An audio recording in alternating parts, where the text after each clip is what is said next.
Welcome to this week's episode of Courageous Leaders Changing the World. Super excited for this week's guest, Todd Jarratt. Thanks for joining us. I am curious. That's what I am. Love it. No frame to come into, just walk in. Yeah. So the name of the podcast is Courageous Leaders Changing the World. What's been a time in your life you've had to summon more courage than any other time? Oh, shit. Good starting question.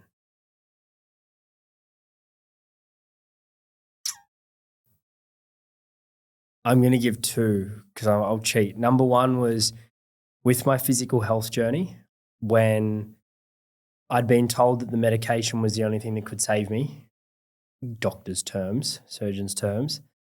And then I was told that the medication was failing or I was like a non-responder. And I remember for a couple of months, I was very like internally, there's like dissonance of, I feel like I can heal myself like from Dispenza and Lipton's work. And then they've told me otherwise. And I remember the day where I sat on the veranda of my place on the sunny coast, called mum and was like, I'm not taking the medication anymore. I won't do it. And there was a lot of fear. That was probably the scariest moment I feel like of needing to, it was courage, but like trust. It was this sense of surrender. If I'm supposed to live through this, I'll live through it. And if not, well, that's how it's supposed to be. So that would be the biggest one physically. And then the other one, which is probably more vulnerable, more present, was the courage to deepen in my relationship. I've realized that I've had challenges with commitment in relationship, really deepening into myself. And it's so easy to just push things away. And the aspect of that has been like the courage that when things are challenging, rather than taking myself out of the space or putting blame, it's like, okay, where can I deepen into myself? How can I hold a greater frame? How can I take more responsibility for myself, hold greater awareness? That's been a big journey in the last like 12 months. It's more still present, like the continual choosing in the relationship. Yeah. What do you say to someone who's facing off with those commitment issues then? Oh, fuck, what would I say to myself? The thing that I did say to myself actually, which is back at the beginning of the year, was at the point when I wasn't sure about things, if I left now, would I feel like I've done everything I can? And that was a no. So, okay. Well, until I get to that day, if that day ever comes where I'm like, I've done everything I can and still not right, then I would leave a relationship. So for me, it's like, have you done everything you can or you could? Yes or no, there's your answer. Okay. It's like coming to peace with that, I guess. Yeah, it's definitely something that plays out with people in every area. Like the amount of conversations that I've had like in the last week where it's just been like, well, your commitment issues are playing out right now. It's like, well, you say you're committed to your business, but you're also asking about, going and getting a job or going and doing this or changing this or, buying a house or doing this. All of these things are filtered through this mechanism of, fear of actually committing. Yeah. Because, that's one of the deepest things. And it's been something that I've journeyed so much, both in business and in relationship. Yeah. I don't know if you've heard the story about me getting engaged. Like we had all of these conversations with Jackie saying, oh no, we're not going to get married. Yeah. And, I'm in Estonia speaking at Mind Valley and I take myself through a holographic process. And then at the end, it comes up that the archetype that I get is the loving husband. And I'm like, oh, fuck. And I literally said to my friends the next day, I'm like, I think I'm getting married. And one of them's like, I thought you said you're never getting married. And I'm like, yeah. It turns out those commitment issues were real. Yeah, fuck. Yeah. So, one of the things that I see, especially with commitment, is like so many people need to enroll other people in how committed they are, but not actually put their money where their mouth is. Yeah. What do you, if someone came to you and you could recognize that they're saying that they're committed, but their actions are not matching that, what would you say to them? Depends if we want the brutal force or the softness approach. If it's someone with that, let's say if it's a client and they're saying, yeah, I'm fully committed. It's like, okay, what are your actions? Like, I guess for me, I just compare actions and words. And then it kind of comes down to, okay, what's the weight of the action? Like, are you actually a person of integrity? Do you truly want this? And it's more the questioning. And then if I was to go the more soft approach, it's like, oh, okay, so it's like guiding them towards commitment. Yeah. Okay, so that's epic. So what's it going to look like for you to do that thing? I just noticed that definitely comes up in like conversion situations of the commitment. Yeah.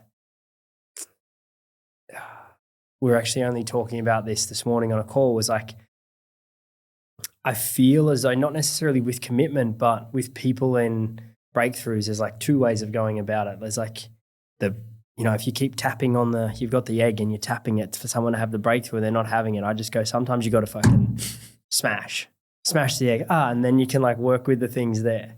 I think that was my approach for most of my years until I had my own challenging experiences with the anxiety and depression and panic attacks and all of that. And I was like, okay, some people don't want to be smashed, because if they smash, that's a fucking scary experience. So yeah, I think for me, the approach has changed. It's definitely changed. Yeah.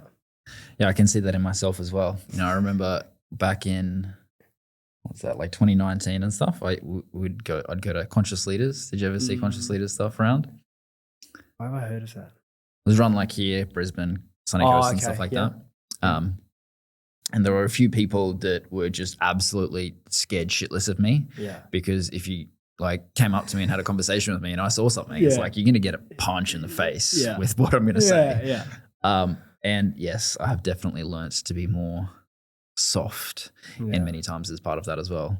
What happens when people are in that experience, but then they're using the teachings that they've learned to be able to then avoid actually going to the depths? So it's like, oh yeah, I just need to be in the more, I'm sick of being in my masculine. As in they're using that to justify their behavior? Yep. As in how would we help them through that? Yep. Because I think you've got like a real experience with that of like, going into having serious health implications and the far spectrum of that. Yeah. And it's like, how do we support people when that's become a justification for not actually moving forward and not actually committing? Oh, got you. So it's kind of like, for me, I was so masculine and then I blamed my masculinity on getting sick. So then it was like the femininity. And yeah. Oof. If I speak from my own experience, for me, it took the feather, the brick, and the bus. Like I wasn't willing to hear it for so long. I was like, no, this is the right way. I'll keep being this love and light spiritual guy. And honestly, I don't think I really came to the other side of that until there was 2 points. And one was last year with my partner, Susie, and she literally said to me, hey, I think you're going through depression. And I was like, fuck. And then we were talking about it, more so from like the nervous system aspect of it. And I was like, okay, cool, I'm in freeze. So what are all of the opposite? What's the fight or flight? What's that opposite energy? And I was like, okay, go and do the breath work, do the ice bath, do the things to get out of that state. And then, so that was the first thing, was like the shift. But there was a choosing. I was ready to, because I didn't want to stay stuck. The second thing was I went through holographics, and there was the resolute warrior.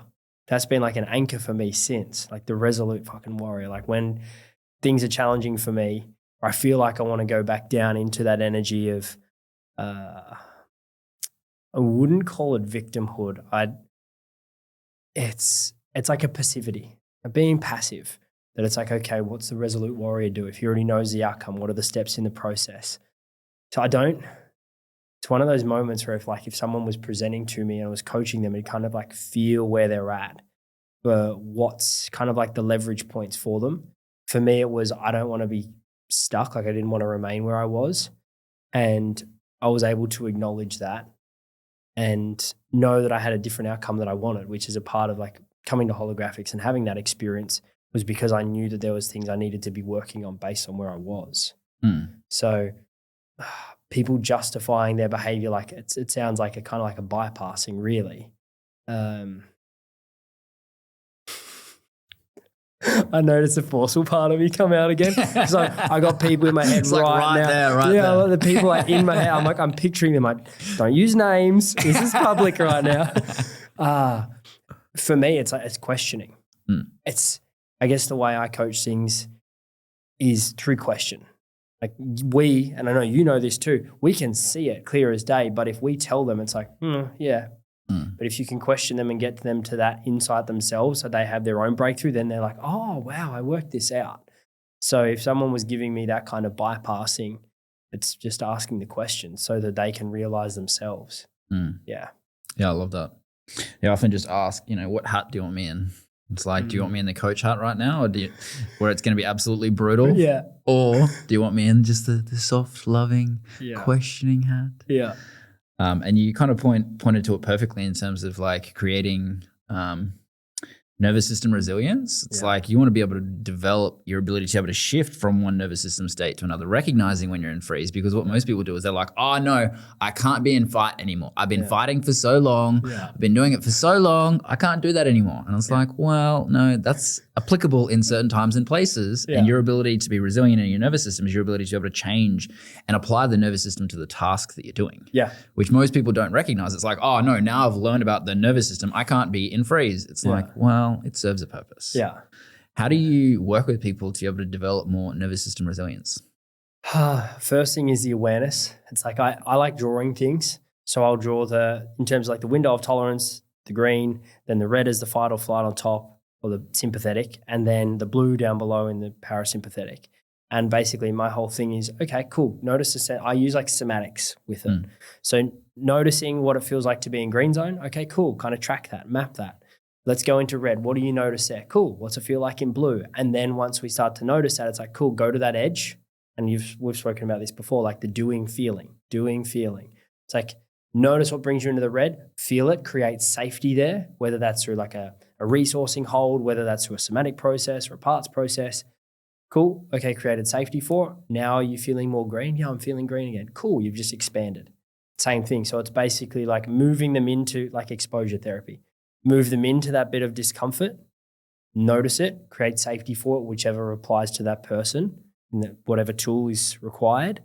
And then from there, okay, hold that, integrate that, do the next thing, and then continue, which has been a journey for me over the last 12 months. Because I felt like my nervous system capacity, like what I felt like I could hold if I'm going to say maybe 2.5 years ago, I felt like I'd had so many years of just going. I was like, I can hold fucking anything. And I got nervous, but I never really thought I was anxious or never felt like I got overwhelmed. It was like I just fucking motor through. And then going through the depression, the anxiety, the panic attacks, the psychosis, that whole experience of being so deeply rattled, I felt like my window of tolerance was like a piece of paper. Not flat, like upright. It was so easy to knock me out and I was so fragile. So it was like gradually building that. And I'm just noticing, I guess that's probably where I feel like I want to focus my attention and my awareness in my journey now is how can I just keep gradually building my window of tolerance in all aspects of life? Because if I know that I'm doing that, I'm growing, but I'm doing it in a way that I'm aware of and it's healthy. So yeah. Yeah, I see that's one of the things that plays out for so many people as well. They compare themselves to their younger self in terms of their window of tolerance or their capacity or even how much money they're making. Yeah. And when they're in that season of less tolerance, less nervous system, regulation, it's like that honoring of the season that you're in when you've only got like this much capacity. Like I'm in a season right now of like my half your sleep hours when you've got like a 3-week-old baby. So it's like, okay, cool. Whatever capacity that you had before, it's like, okay, cool. This is what you're working with right now. Yeah. And your ability to be able to be with what is actually there and be present to what's there is what opens everything up. Because, you working, like even like I don't work much, but if I work like a 6-hour day, that was easy. A month ago. And then like now it's like, okay, cool. Well, we've got a capacity now of maybe 4 hours. Yeah. It's like, let's work with that. Let's bring everything into that. And then also shift back into, all right, let's get back into a connected and a rest and digest and a parasympathetic nervous system so we can actually open up into the next expansion of that window of tolerance growing again. Because most people are too busy. Most people are, it's that all or nothing. It's like all fight, get shit done, go make money, hustle, masculine. And then it's just like, okay, rest. rest, absolute rest, burn it all down, go into a cave, meditate, get away from the world, move to Thailand. I'm talking to two people specifically with the Thailand one, if you're listening. Move over there, become a recluse, or live in a van. That's the other one. It's like, I've got to get away from the world rather than actually, putting myself out there to actually work out how my nervous system actually dances with the world, how I can actually build that resilience based on everything that's happening in my life. Yeah. Like, I think I talk about it on maybe the last or the one before episode. Yeah. It's like, the universe has a specific timeline for you, and it's always what you don't want. If you want things to go slow, they're going to move fast. Yeah. If you want things to move fast, they're probably going to move slow. Yeah. And it's like, well, how do you actually bring your nervous system into that? How do you just be with what is actually alive in the season that you're in so that you can open into whatever that season, even if that is a less, a smaller window of tolerance. Yeah. For me with that was where I was at for those, like, let's call it 2 years. I was just in shame, deep shame. That was the primary story. I'm broken. And I was scared that I was fundamentally, like, I used to be whole and I was fine. And then something happened and now I'm broken. And it was like this, I'm going backwards was the fear. I've reached my peak at 20, whatever it was, 28. And now I'm going backwards. And that was a fear. And there was a second thing that came up around the capacity. It was talking with my partner recently, and she said, when we first met, like, you were struggling to have like a client or two a day. Like, you were just so in your own stuff that you had to like work to get ready to hold. And was bringing to my attention that I've got a full plate of one-on-one clients at the moment. Then we've got our brotherhood and our sisterhood. And then we just had a retreat last week. We've got a retreat in 2 weeks' time, not even 2 weeks now. And there's been all of the marketing, all of the filling that, all of the logistics, all the organization and everything. And they've been big, let's call it 6 a.m. to 8 p.m. with 2 hours of training in there in the day. So 12-hour days mostly for the last couple months. And there was no way I could even touch that last year. That progress, she was like, just acknowledge how far you've come just in your capacity to hold what you need with work. And when we were discussing it, it was just that awareness of, just keep going. Can I hold a little bit more? Can I hold a little bit more? Not with the intention to fucking keep working more hours, but to know that I've got that container when I need it. And then when that workload isn't required, I can relax back. And then it's exactly like you said, like dancing in the seasons. The final thing you said about, the universe will give us the opposite. It's like I'm working with a spiritual teacher, mentor, Mitch. Be an incredible person for you to speak to, actually. And one of the first sessions, it might have been like maybe a third session, I feel like third or fourth. And he was like, yeah, okay, we're going to go into a body-based process now. And so he basically just guided me into, he was kind of like tricking me, really. It's like, just going to observe the sensations. It's like, yep, cool. Okay, we're going into like a somatic process or introspection. And then he just went silent. He was silent for like 10 minutes. Okay. And then another couple of minutes went by. I was like, you doing good? It's like, what the fuck are we doing? And then it was like 15 minutes, 20 minutes. And then he's like, okay, you can open your eyes now. It's like, when you surrender as a student, you're like, okay, there must be a reason for this. Not like, what the fuck? And I kind of came out of it. He's like, you just did nothing for 20 minutes. Well done. Fuck. That like, I'd been so in the doing the last while that he was just like, you just need to do nothing and have permission to do nothing. And that's part of my practice at the moment is I'll just 15 minutes a day, I'll just do nothing. Like kind of like meditative, but I'm not trying to meditate or I'm not meditating. It's just noticing things happening. And that's it. It's been wild. Yeah. Yeah, it's one of those things that plays out for so many overachievers. It's like, work ethic's not the problem. It's rest ethic. That's the issue. It's like, how do we actually switch off? Yeah. And, I notice I do the same thing. It's like, as soon as we're like getting into a process, we're like in coach mentality of like, what are they doing right now? Am I meant to be doing this like this? I wonder how I can apply this to my clients. Yeah, literally. Yeah, like in the role of receiving, but also like student for application later. Yeah. I think for you, and you would have been the same. We'd go to all the different events with, whether it was like Tony or Kerwin or Sensoni or whoever it was that was running the big events in Australia, and you'd be going and you're like, yeah, this is great. And also their lighting and the order and the structure of this. And like you're taking notes on the whole way the events run. Yeah, I remember one time I crewed for Aaron Sansoni. Yeah.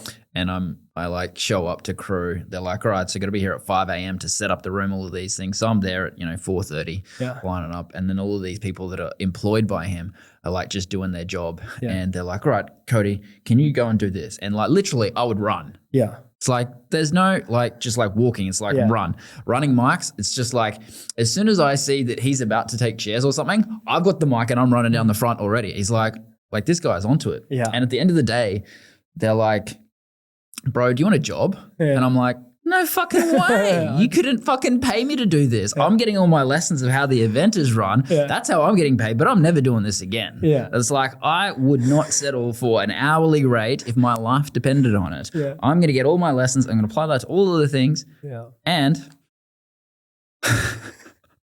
I'm not going to go back to that. Yeah. So I'd love to know what your journey was from going from being super head driven to being in your heart more, especially with your experience. So you used to like lecture at uni, right? Yeah. So that's like full head to being in your heart. What's been that journey for you? I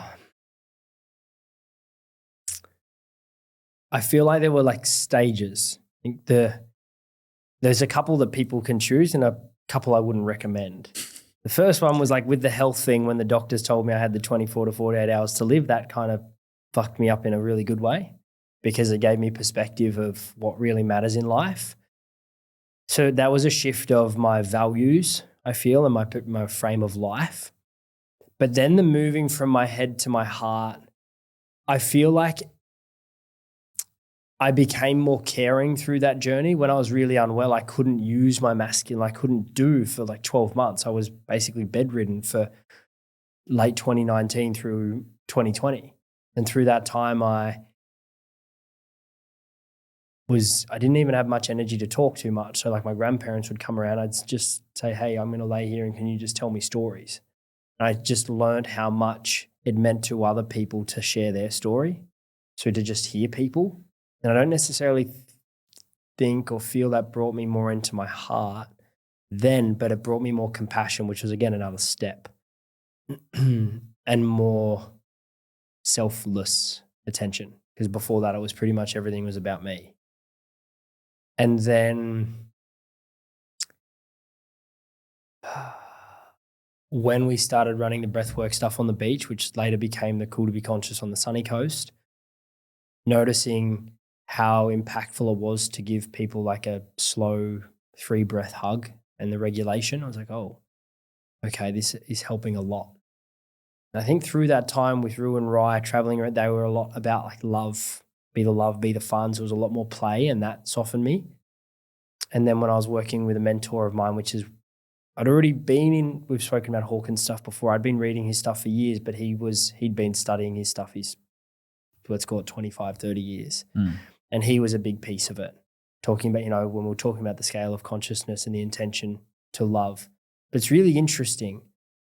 For me, I feel like there was a point in 2023 where I had a beautiful, profound experience where I felt really, really down. And then I was in a journey and something shifted in me. And during the journey, I was like in my head feeling like, fuck, if I'm feeling this shit during a breathwork journey where we've had Harpan, we've had cacao, and I feel this negative, I'm fucked on the other side. And it was that kind of feeling of hopelessness. And then it was like a recognition, how quickly it can happen internally of, wow, this is going on in your head. What happens if you just drop into your heart? And then it was just like this big opening. And for the next, let's call it like week and a half, 2 weeks, there wasn't a whole lot of thoughts. There was just this beautiful open sensation through my chest. And I didn't know what had changed it, but people around me could feel it. And that for me is like, I'll speak back to that experience. Like that was a moment for me to go, there's more to this than this thing than we think. So that was like a heart opening is what I kind of call it. But then I became really attached to that feeling of, oh, no thoughts and just like flow and how beautiful it was. And so then I want to come back here and I'd start doing all of the practices I could to feel my heart. And that was still very much like the boy mentality of wanting the thing. And then obviously on the other side of it came the dark night of the soul or the Saturn return or whatever you want to call it. And that was then the depression and the anxiety and all of that. And this is where I'm kind of coming to is with, say, my work with Mitch now, I actually feel less of my heart than I did before, but I feel like it's more integrated. Like it's just, when you've done it for so long, you don't notice the difference. I think before it was a whoa experience. Now I actually feel like I'm probably more in my head than I was then. But I feel as though like fundamentally parts of me have shifted. And I also feel like there's not the same attachment. I was talking to him about this the other day. This is to Mitch, my mentor. He's like, how do you, do you feel like you're making progress? And I just said, honestly, bro, like, I feel like 2.5, 3 years ago when I was super attached to the scale of consciousness and enlightenment, like that was it. Like, this is it. And anything, at a lower calibration was dreaded and shamed.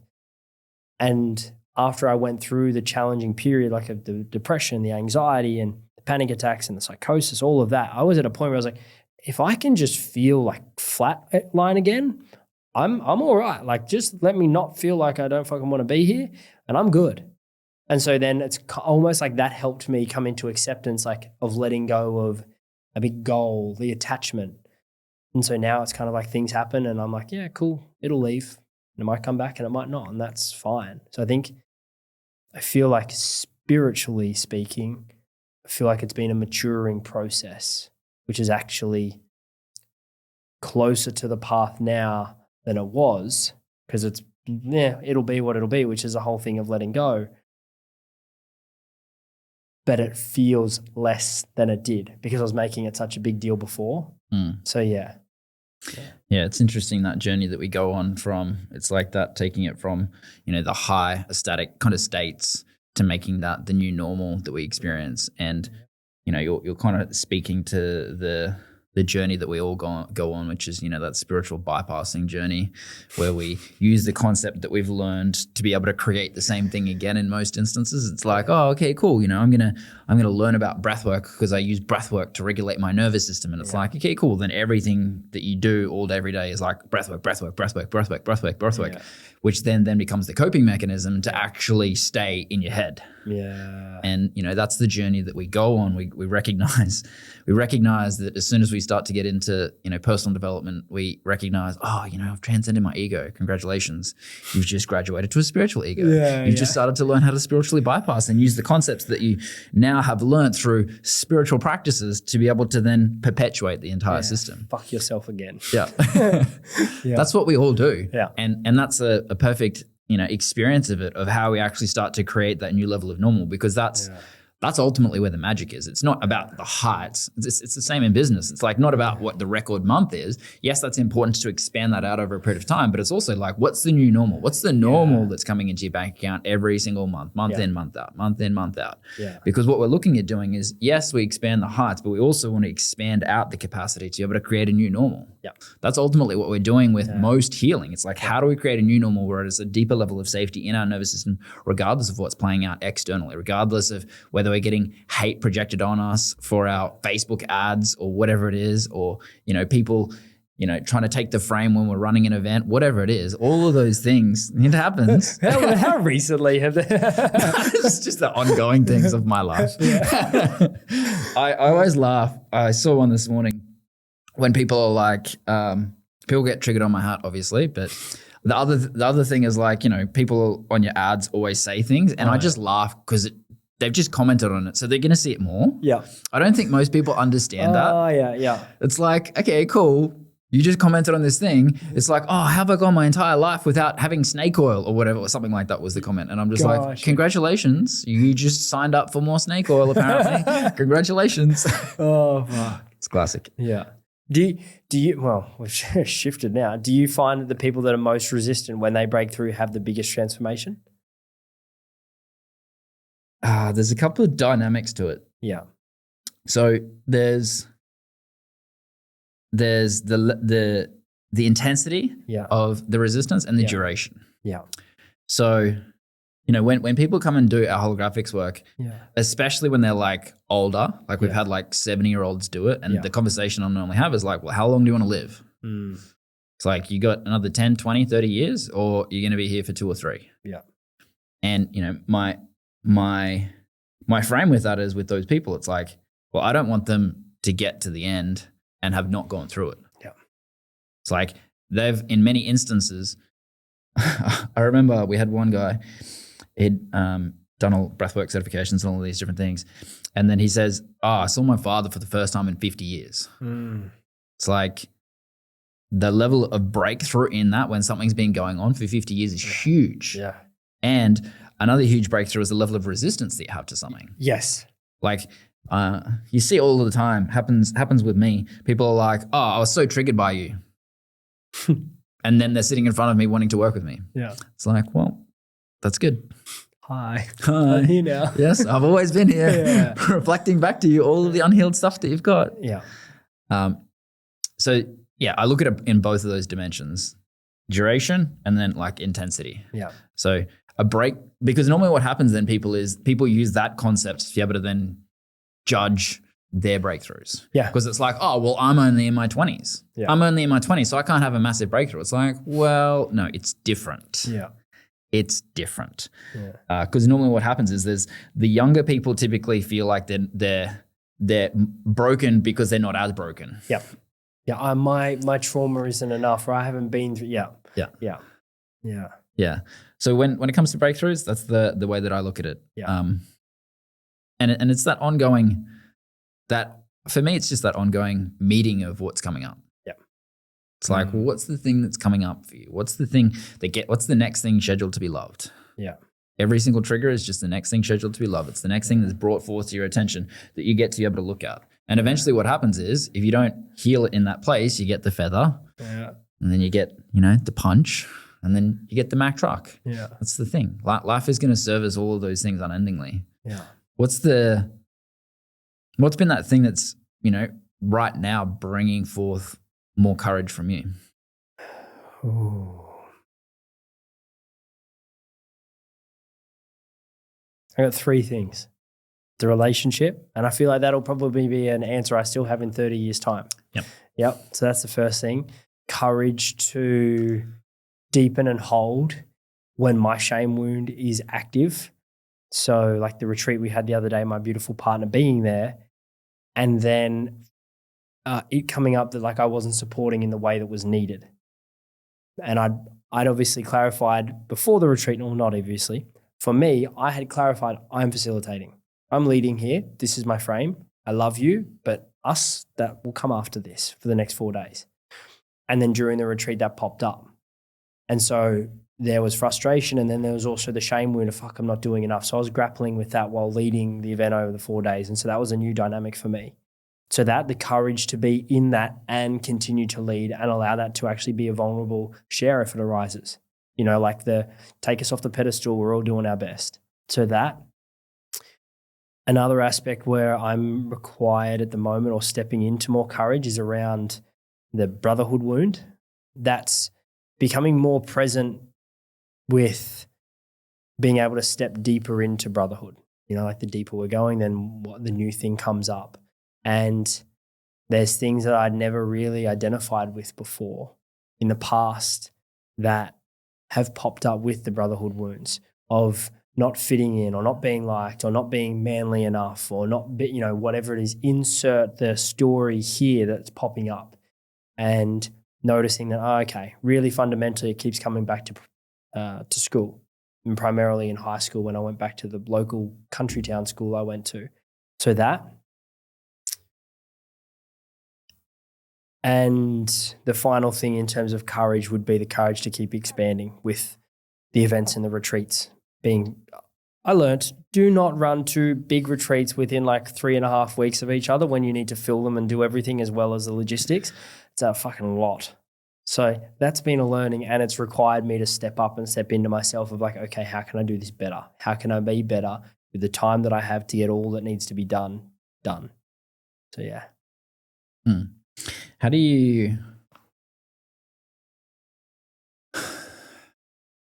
when you recognize that you're stretching yourself in that instance, how do you continue in that stretch without falling back into scarcity? you've got 3.5 weeks between massive promotions. Yeah. How do you expand into that rather than falling back into scarcity? Yeah. The two things that pop up for me, first is asking for help. So that was the first thing I did when I realized, oh, okay, this is going to be a lot. Then I asked for help.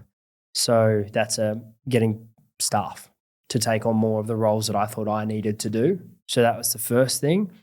And then the second thing is when I am noticing that overwhelm, it's like at the moment, I know for me in the past, I just want to go to my phone and I just scroll for a little while, again, just dissociate and then come back to it. And it's like, no, mindful. When I'm noticing that, okay, I'm just going to go for a walk for 5, notice what's here, or check in with the little boy, go through a resourcing hold. So it's more of a being really intentional of like when I go into the red or the blue zone, to use the tools that we teach and preach to then embody that and expand that capacity. So that's what I've been doing.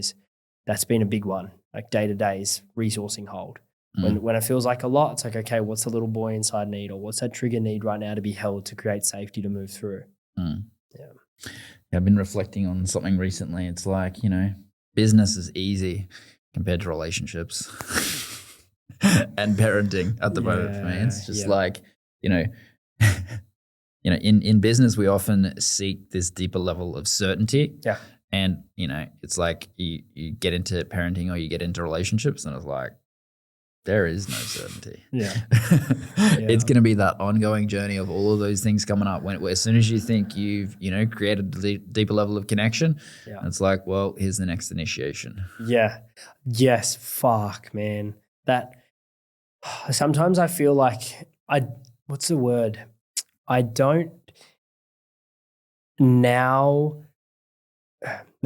share very mindfully when I'm aware that I'm calling something out about the future or how it is, because I've literally started saying that God's listening.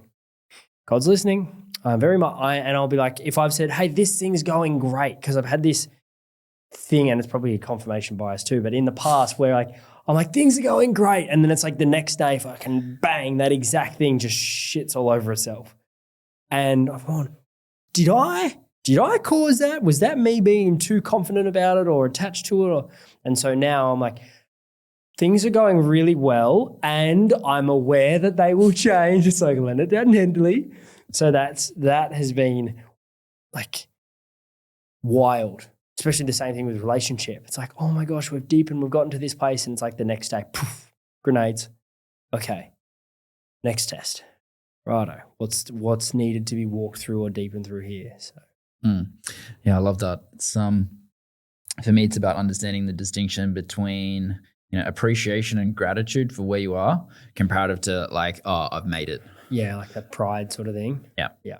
So if we're in pride, that's positive past. Yeah. But when we're in appreciation, we're actually just present. We're present. We're in the moment. We're just in whatever is coming up. It's like, oh my God, this is so amazing that I get to experience this. Yeah. So amazing that I get to experience half the sleep that I was experiencing. Yeah. So amazing. I think about it all the time. It's like your capacity is most expanded in winter.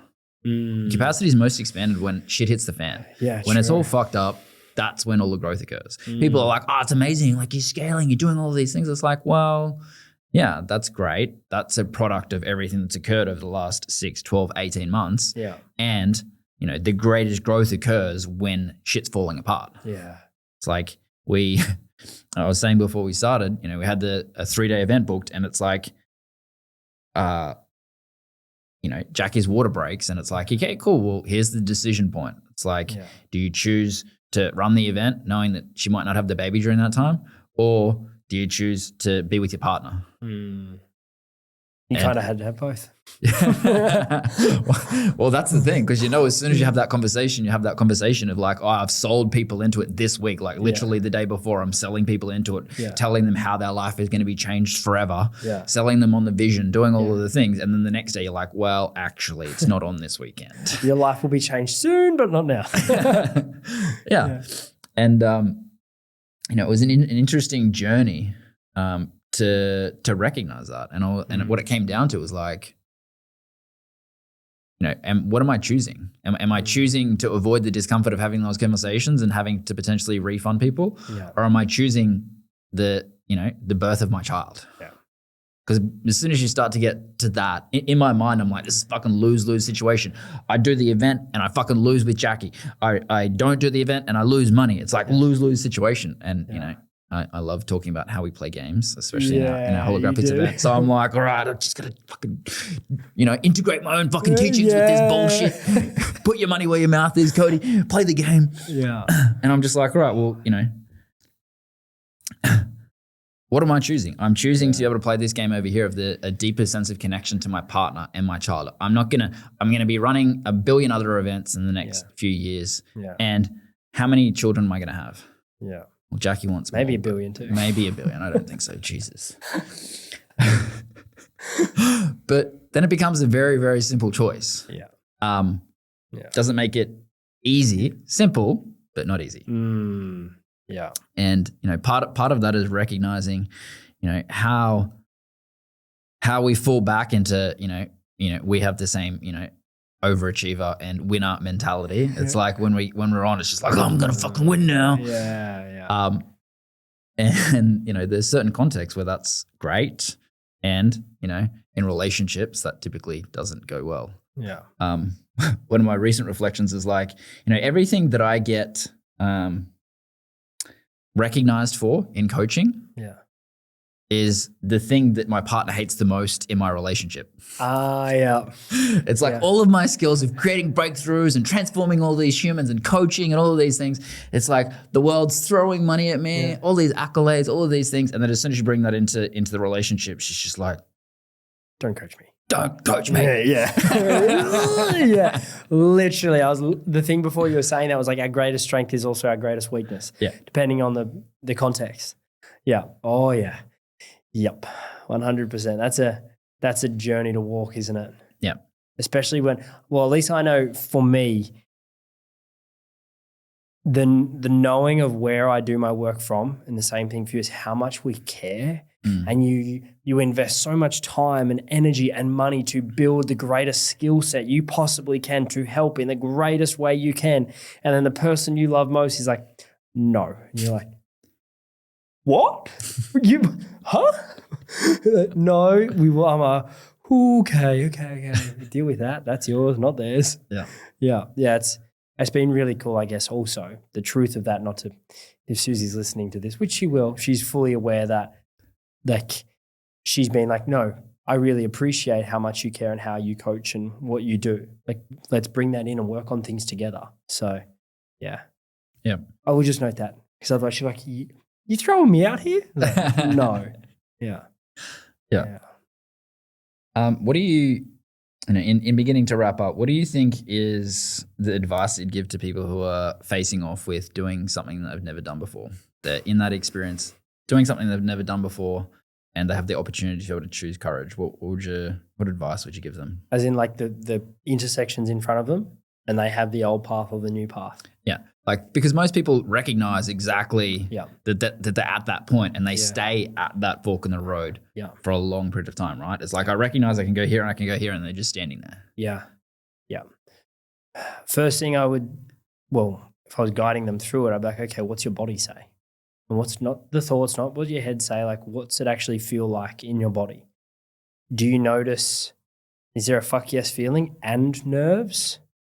And if there's that, it's like, follow the fuck yes, and then the awareness piece of do the thing, feel the thing. Like, notice that it might bring you discomfort because it's new or it's expansive, but also trust that feeling, like trust in God or trust in faith.